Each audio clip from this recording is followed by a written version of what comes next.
Yo, what is going on, boys? Welcome back to another Inside the Ginger. In this one today, I'll be breaking down our 90-point cash cup, and we had like 20 points in the first 5 games. So if we would have kept the pace that we had in our last 5 games, in our first 5 games, we would have been totally chilling and we would have made money. It's just that simple. But new trio, and first cash cup with a new trio.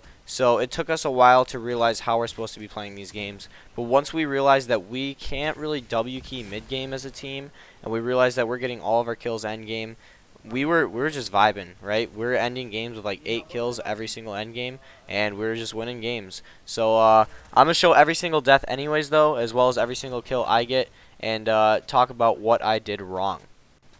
So far, that first kill, you saw that I tried coning the kid, and I let him get 6 free shots on me. And congratulations to him. He hit 3 headshots and a body shot, and he absolutely beamed me. So really good aim by him, as well as bad defensive building by me. And right here in this clip, you can see despite the fact that this team was lasering me, basically to the point of out of meds, I wasn't blocking off the side that they were on. And I basically let him get free shots on me and free tags, and then that ghoul trooper, who we were chasing basically the entire game, was able to finish me off with like an 18 damage tack shot. And then Drizzy right here, nothing he can really do. World died, he got 3v1, nothing he could do. And he finds a med kit, but it's too late for him to pop it. He probably could have popped the chili for health, but whatever. 12-point game, 12 points in 2 games, not the pace we wanted, but we turned it around pretty quickly. Both those games were also 100% my fault, so I felt pretty bad about that.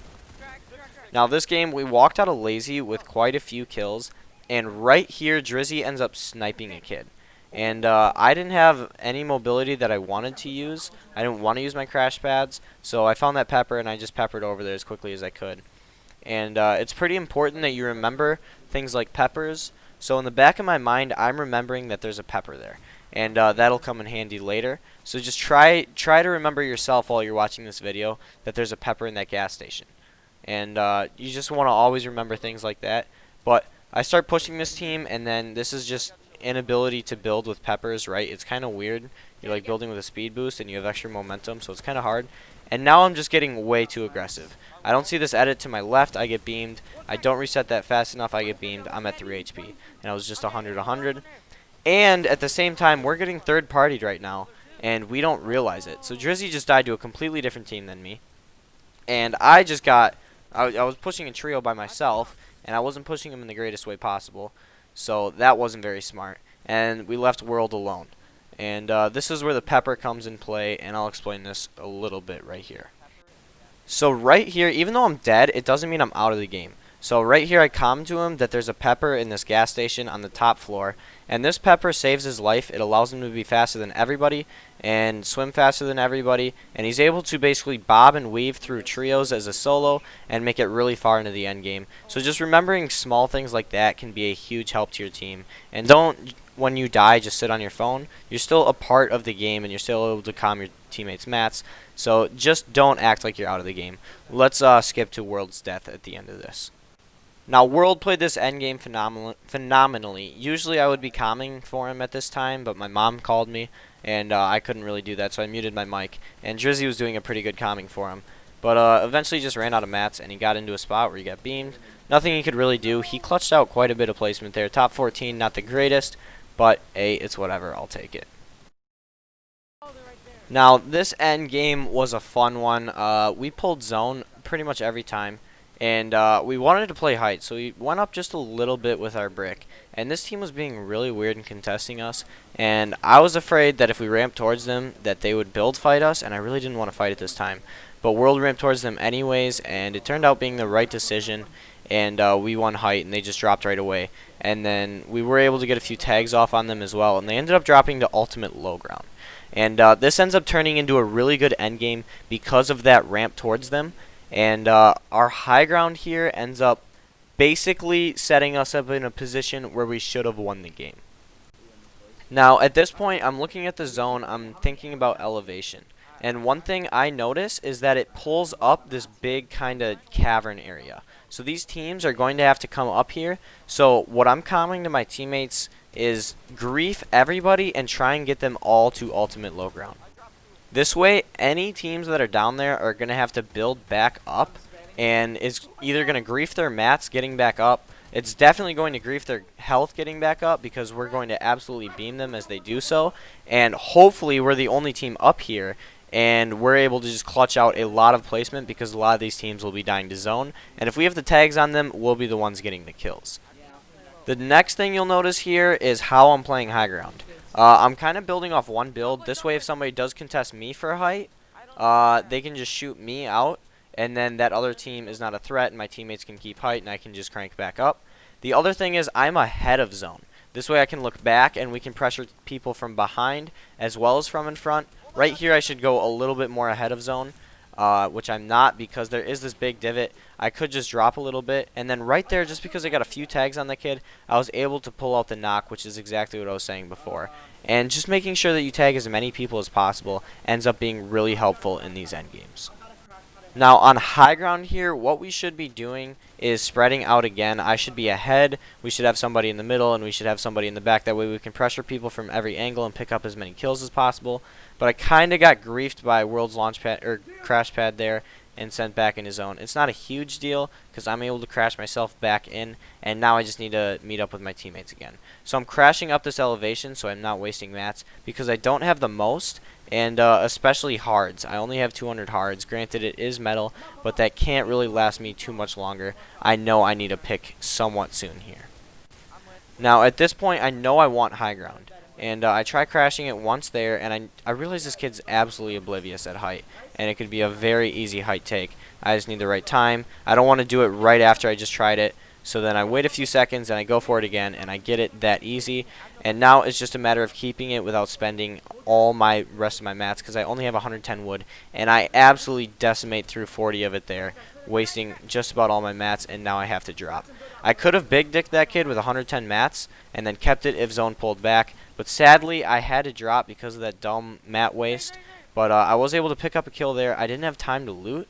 What I should have done there is use my floppers to loot, because I ended up picking up 0 builds, and if I would have had any builds here in this endgame, I could have clutched out much more placement points and probably even won it, because this team was very poor players and they were also all very low, and then I messed up my crash bed there at the end. But a second place game, putting us at 35 points, we're set for the future of this tournament.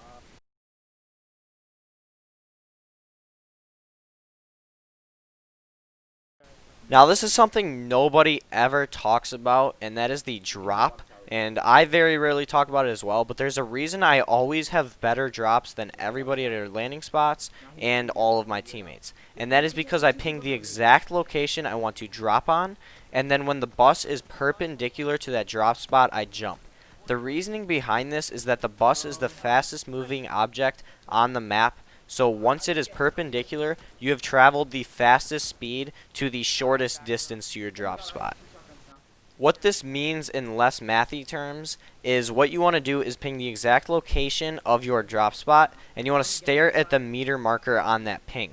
Once that ping meter marker starts counting down much slowly, usually it will go like 1,200 and then count down really fast to 1,100, and then once it starts going like 964, 963, 962, you want to jump. And that means that you are the shortest distance from your drop spot, as well as you got there as fast as possible. Another thing that you want to do when you're dropping is you want to make sure that you drop before 1,000 meters, because anytime like 960 and less meters, you will drop too high for your drop spot, and then you'll be spinning around with your glider out, making you an easy beam, and you won't dive right onto your drop spot. Now I know this was a long clip, but that is very important information that hardly anybody ever talks about. Now this here is an end game where we are vibing. We have Kit's shotgun, as well as a golden charge shotgun, and I have a purple tack. So we all have shotguns that we love, as well as they have a gold AUG, a gold SCAR, and I have a gold pistol. So we basically have our ideal loadouts. I also have 4 floppers, and we had 2 pads. Basically I just pad into zone and I find this nice low ground layer.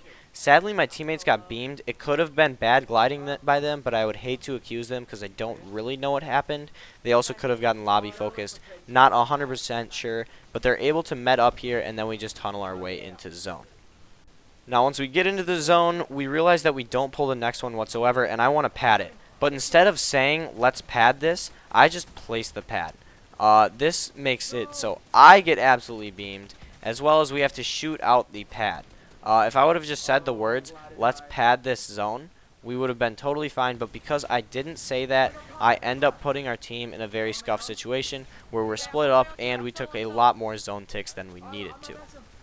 Regardless of that, I'm able to med up and get back to a fairly decent HP. Sadly, World doesn't have any white meds, so he's sitting at a pretty rough HP, as well as he's out of mats, so I tunnel us the rest of the way into zone. Now, at this point, they just keep on dropping players into our box, which is absolutely amazing because we just keep on getting these refreshes that set us up for the rest of endgame, as well as we pull this next zone perfectly so it rides our tunnels pretty much all the way back into the zone. So now we all have a ton of mats, as well as we don't have to use them tunneling into this next zone very much. And you'll see that we just pop off with kills as well as we're going back into this zone. Now, we pretty much just walk through these old builds. We don't hear many players, so we know we're not going to get added on.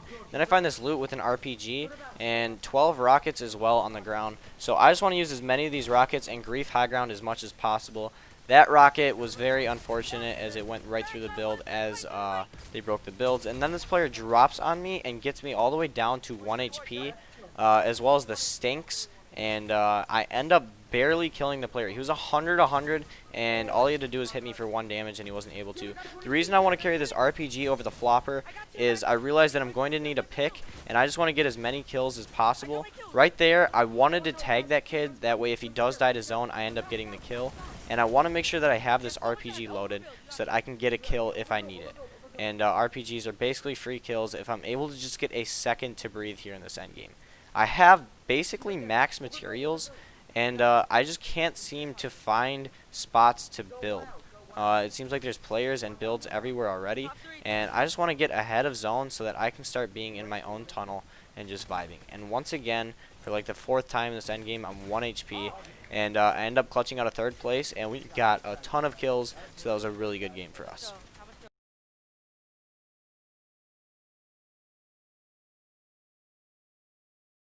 Now, this game is by far our best game in the tournament. At this point, we pulled half and half, and I was planning on crash padding the rotate, but we don't have to because we pulled zone. And these kids boxed up right on top of us, and we wanted height, but it was fine. We just let them have it. It wasn't worth fighting for. We've got loads of mats. I have 4 floppers, and I also have a gold tack, which I got out of my first chest in the game. So I was vibing this entire game. We couldn't find any shields. We don't know why. Even off spawn, we couldn't find any shields. So we also didn't want to fight for that reason. But we pulled half and half, and at this point, we're just trying to get as many kills as possible. But the kids above us started griefing us, and I don't really want to show that. It was just weird. They wasted a lot of kills that they could have got looking backwards, especially given they're on height. And they also wasted a lot of kills that we could have gotten looking backwards. So I'm going to skip ahead just a little bit. Now, right here, I comm that I'm going to crash pad, and I also comm that I'm going to comm every time I'm going to crash pad. This way my teammates know when they need to be looking at the ground to try and align themselves with me so that they can hit the next crash pad and end up in zone.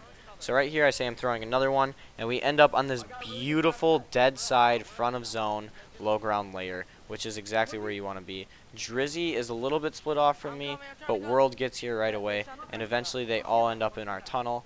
And I can just full tunnel us into zone. Not the most beautiful tunneling I've ever had, but it's whatever. It's doing the job. Now, right here, I'm running out of hard, so I comm that to Drizzy. I wish he dropped them just a little bit more forward so that I could stay ahead of zone a little bit easier and not end up scuffing our tunnel here. But just a small complaint. He drops me a little bit more metal there, and I just snake tunnel us in. I could have wasted a little bit less mats there, and sadly, I snake tunnel us in the wrong direction, which was something I don't do very often. We don't have to talk about it, but you'll notice later that that tunnel I just made ends up being a lifesaver, and we end up winning the game because of it. And you'll see that in a little bit. Right here, I'm looking at griefing height and dropping kids down. I dropped that kid down, and that was a very good play, but sadly I got beamed because of it, and I'm commenting to my teammates that I need some shields. Now, these next 2 zones just pull back and forth up and down this tunnel, so we literally do not build once, and we do not have to peek once. So I am going to skip forward. Now, because we didn't have to build for the last two zones, you need to keep in mind the other teams didn't as well. So everybody has a lot of mats. It's not just us. Now, granted, we don't have a lot of mats. I'm pretty much max wood, and I can probably full tunnel all the way into zone, but I'm not vibing. And I also have this beautiful tunnel that I built just a few seconds ago for you guys on accident, which leads perfectly into this next zone. We got a free refresh there, very easy kill. This other kid drops down again, and I cracked him before, I think. I'm not 100% positive. And then right here, this kid should have been a free kill. Miss every shot. And then this kid edits on me. I crack him once again, and at this point, I throw a terrible crash pad. The ramp was rotated the wrong way, and I still decided to throw it. I waste one flopper here, and I don't know why I'm zone playing this. I probably could have just walked in zone. It didn't really do me much good, and I stayed in there. Even though I was ticking, I had no more floppers, I just stood in zone. Very dumb decision, and at this point I have the mats. I just want to make sure this kid doesn't drop down here. And Drizzy places walls there. I didn't want him to place walls, but I didn't tell him I didn't want him to place walls, so it's my fault for not telling him. That kid drops down, I crack him, he goes back up another layer, and we're vibing. I have a knock, so it is now a 2v1, and we have every reason to win this game. Now at this point we can't both fit in the zone, so I decided to go for a crash pad play height because Drizzy had more health than me. I get a couple nice 27 tags, really showing off my accuracy, but I finish off the kill and we get the win, putting us at 76 points and setting us up for the rest of the tournament.